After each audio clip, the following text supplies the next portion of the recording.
All right, guys, welcome back to another postseason pod episode. I hope you saw our short today, because crazy amount of news and rumors going on in the NHL.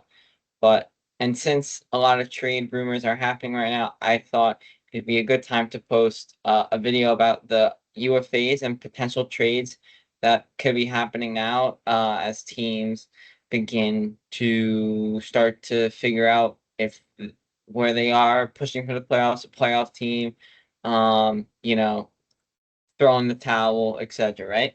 So let's start off with huge news as of recently.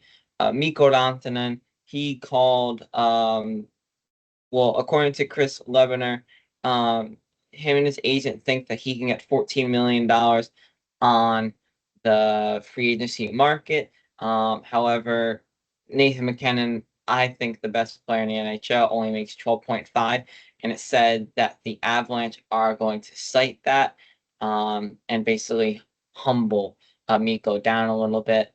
Mikko, as you can see by his points, absolutely ridiculous, just super, his nickname the Moose for a reason. His size, his power play, such a good player, but um, he wants $14 million. However, as you can see from this clip, I'll let it play for a sec. I like the team. I like to see the Avon. If we win a Stanley Cup here, I'm going to want to leave. Clearly wants to stay in Colorado in the in the winning climate that he calls it. So interesting person to keep your eye on now. Here we go, Leaf Land. John Tavares, who's been kind of had a resurgence. He's 34 years old. Some people are calling it a snub from the Four Nations Canada roster. Just he's having an unbelievable year right now. Matthews has been out for a month and a half almost, and him and Marner have really picked up their scoring. And yeah, I mean, he's been unbelievable so far. He has a current cap hit of 11 mil right now, obviously going into this being the last season. But he loves Toronto. I mean, left the Islanders, my team, for this pajama boy. Um, but put it this way, right? He's 34 years old. He's probably got one more deal. He has one more deal on him, maybe a 3x4. Um, yeah, he loves Toronto, so I think he'll take a very hometown discount there. And yeah, but John Tavares might get traded, as you can see from his points, produces, scores, a great center to have in your lineup, whether he's third line or second line. Johnny T in Leafland, keep an eye on. But staying in Leafland, probably the biggest name going into this offseason or this trade deadline in March, Mitchie Marner, number 16, Four Nations guy. A Selkie, a Selkie and PK specialist. Just an absolute workhorse. Gets critiqued in the playoffs, but yeah, Mitch Marner, his points speak for himself. He's a pass first guy, very skilled, but plays a 200-foot game nonetheless. Um, they don't have cap space for him and Tavares. They don't even have cap space for him, really. They would have to do a lot of reshuffling and moving the pieces around. And at the end of the day, it's going to be a really, really tough decision for Brad Treliving. Marner's cap hit currently is $10.9 million, and compared to Nylander, who makes 11.5, and Matthews, who makes 13.5. So even if Marner was to stay as a Leaf, I would assume he wants at least what Nylander makes at 11.5, but I would assume he wants more as the cap's going up, so probably around that $12 million range.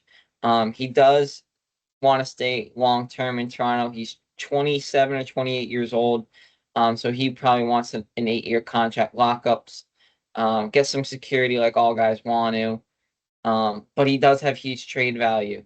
Everyone knows that. He was linked to Utah in the summer, make a big splash there in their market. But yeah, Marner, huge deal. It doesn't look like the Leafs really know what to do just yet. But put it this way, they cannot let him walk because they either re-sign him or they trade him to get pieces because this Mitch Marner, every team in the NHL wants a guy like him. The Boston Bruins, who have turned it around as of late. Here we go. Their captain. Oh, wrong photo there. He got their captain, Brad Marchand. He's 37 years old. He did make the Four Nations roster, but he was a part of the six that made it in advance. He has a current cap hit of $6.1 million. He's playing pretty well for a player with point wise. And he's playing on a line with Pastas right now. He has what looks like to be some good leadership skills for the Bruins, turning their season around thus far. Like I said, he's 37 years old, $6.1 million cap hit right now. And he's got a 2-year, 3-year maximum deal in him. And I think he'll want to retire a B, like Bergeron did. So I would, if I had to guess, it'd be a 2 or 3 year, $2 to $3 million hometown um, discount, unless they move off of struggling pieces like Zadorov, who's been really bad. They'll get a little bit of cap space with PTO Tyler Johnson, not probably going to re-sign. And maybe guys like Hanfus and Elias Lindholm, who they brought in. Hanfus, who's been injured, Elias, who hasn't really done much. So maybe they get cap space there and they give Marchand some more money for his last contract in the NHL. Going down to the Cats in Florida here. Let's start off with Aaron Ekblad. He's 29 years old. I didn't realize how young this guy was. And he's a cap hit right now of 7.5 mil. He averages over 23 minutes a night. He's a leader in that locker room. Maurice has high praise for him. He's a hard playing defenseman with some offensive notes, as you can see, 14 points, and he's at +5, which is you always like to see as a D man. He has a 12-team no trade clause, unfortunately. But he's a right shot D man, which is a hot commodity in the NHL right now. And I could see Ekblad, Bill Zito, put it this way, right? Bill Zito, I'm sure there's a great relationship there, but he basically said this offseason, hey, you're lower on my list because he signed Verhaeghe, Reinhart, before he got to him, or Bennett. So, yeah, I mean, and they re-signed Gustav Forsling, a fellow D-man. But yeah, I think Ekblad's going to stay because I think we're going to talk about the next player, Sam Bennett. I think he's going to go. And I think Ekblad's a more important piece than Sam Bennett, especially in that Florida room and just defensively as a whole. So I think Aaron Ekblad will re-sign, but hey, you never know. It's the NHL. It's Bill Zito. So keep an eye on him. Like I said, Sam Bennett made the Four Nations team. He's a gritty sandpaper player that goes to the net. He doesn't get moved. He's very skillful. Has a lot of points this year for the Panthers. Um, He's a center that adds depth in your lineup. Another John Tavares, but a lot younger. He's only 29 years old, and his current cap is 4.5 mil. The Panthers' projected cap, according to Puckpedia, is only 1 mil at the end of the year, but obviously that will change when, that will obviously change. And it looks like his contract will go up to at least the 6 and 7 mil range, maybe 8, depending on what teams are involved. He's a core player that Bill Zito will definitely want to keep. However, he's a core player that a lot of teams would like to add to their roster. And there's only two things that happen. I don't think he'll get traded this season just because the Panthers want to go back to back, and he's a crucial role for them in doing so. But I do think two things could happen this offseason. One, a bidding war between the Panthers, who want him to take probably more of a hometown, closer to $6 million deal. Sorry, a ghost. Who will want to take a $6 million deal versus a team that is looking to add more depth, more grit, and more skilled players to their lineup who might shoot for a 7 mil range.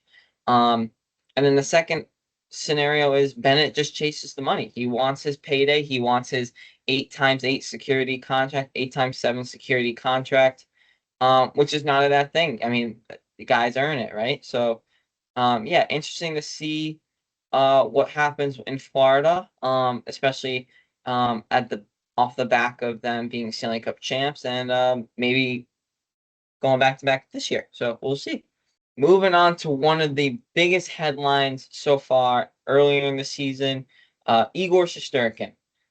He shut down a record-breaking goalie contract for an $88 million deal that would have made him the highest paid, like I just said, goalie in NHL history, above Carey Price. Yeah, absolutely crazy. It was an 8x11 mil a season, obviously.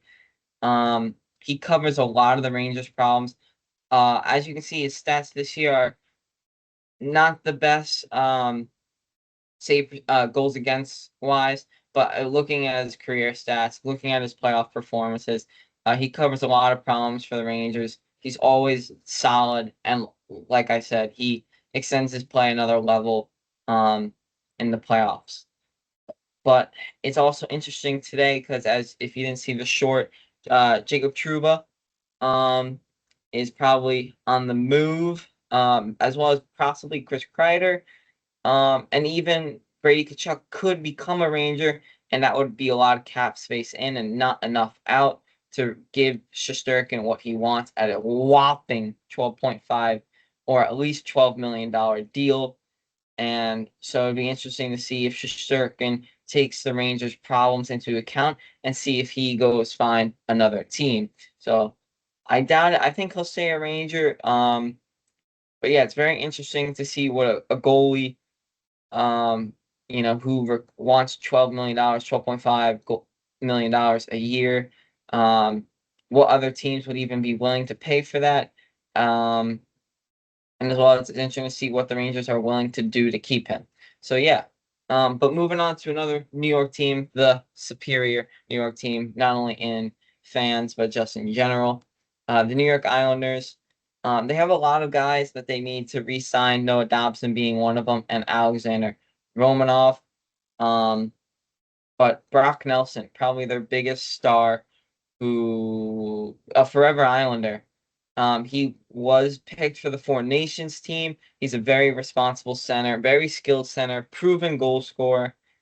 He's 33 years old. He's from Minnesota. And his cap hit is really, really cheap.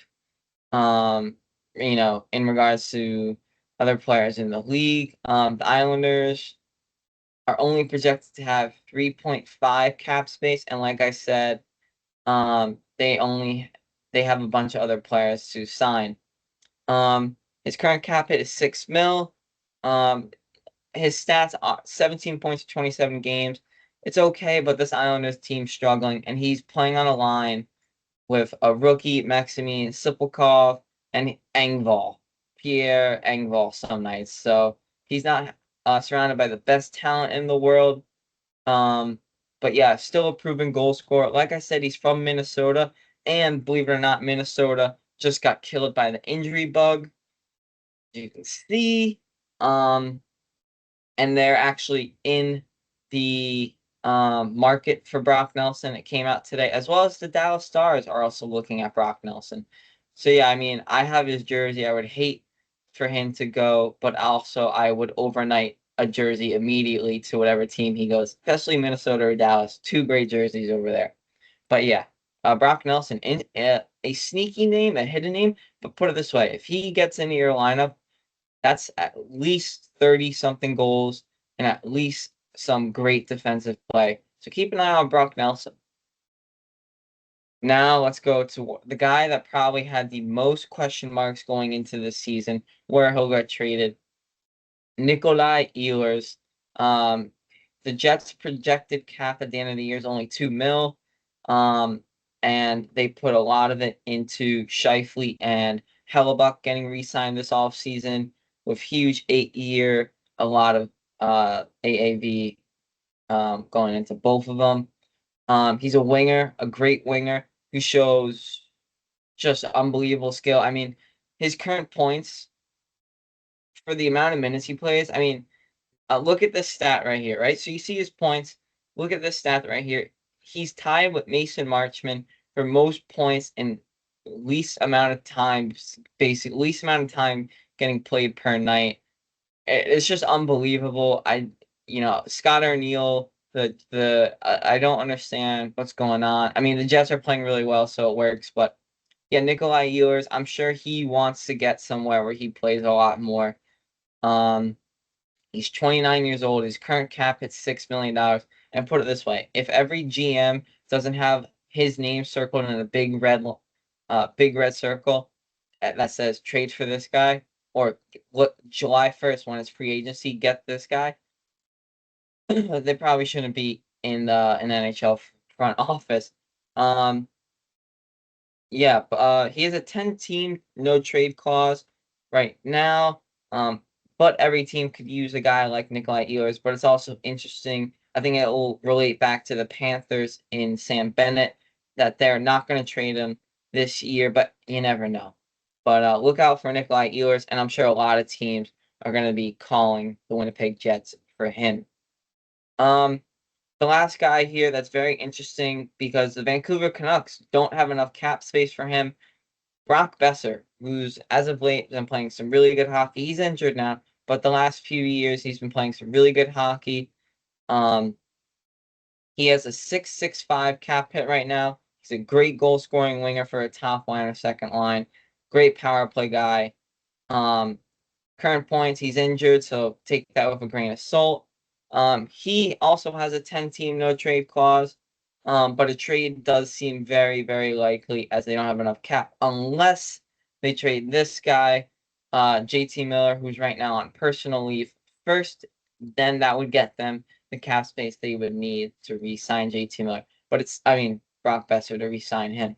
But it's still very interesting to see how a lot of guys in the NHL are basically on the trade watch, trade blocks, and July 1st, a lot of moving parts and a lot of teams are hoping Gary Bettman raises the cap space because yikes, there's going to be a lot of changes this year. Some other notable names: Jamie Benn, Brent Burns, Patrick Kane, Claude Giroux, Neil Pionk, another Winnipeg Jet, Frankie V in the Anaheim, Taylor Hall, Brandon Tanev, who might, his career age-wise, same with Jamie Benn and Brent Burns. Brent Burns, I'd say, is definitely going to retire.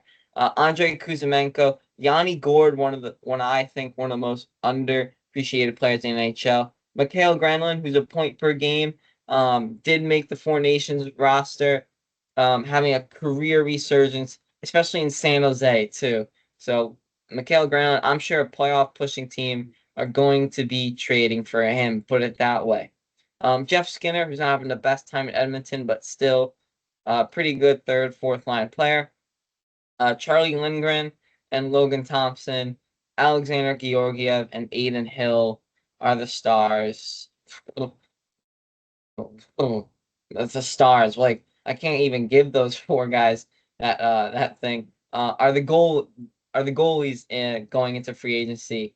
And then Fleury is gonna retire. So yeah. Keep an eye out on all those guys I was just talking about. Keep an eye on your teams. Maybe they're linked to some of them. Like if you're Dallas and Minnesota, linked to Brock Nelson. But if you guys want to see the full article that I checked out, it'll be linked in the description. And if you want to see your team's cap space or other NHL contracts, go to Puckpedia and just look up whatever team or player you want to see. But with that, see you guys next time.